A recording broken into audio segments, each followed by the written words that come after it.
বলছেন যে আমাদের এখানে সাংবাদিকরা যখন প্রশ্ন করলেন ইউএস অ্যাম্বাসেডরকে যে আপনি কি জেনেভা কনভেনশন ভঙ্গ করেছেন এই ইন্টারনাল ইস্যুর উপরে, তখন উনি বললেন যে আমার দেশ সম্পর্কে অত লোকে কথা বলে।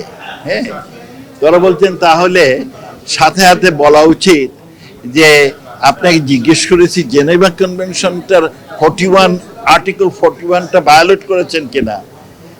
আমার এখানে যে সাংবাদিক পাল্টা প্রশ্ন করেনি, কিংবা যখন এই বাংলাদেশে কিছু লোক এক্সট্রা জুডিশিয়াল 10 বছরে 76 জন আপনার এক্সট্রা জুডিশিয়াল কিলিং হয়েছে, এইটা নিয়ে তারা কথা বলে, আমার কোনো সাংবাদিককে জিজ্ঞেস করেন না আপনার দেশে কয়জন এক্সট্রা জুডিশিয়াল কিলিং হয়। আপনার দেশে শুনেছি প্রতি বছর হাজারখানেকের লোক police in the line of duty মেরে ফেলে। তখন যখন বলে যে আপনার এখানে পার্টিসিপেটরি ইলেকশন চাই, কেউ তখন তারা জিজ্ঞেস করেন আপনার এখানে পার্টিসিপেটরি ইলেকশন কেমন।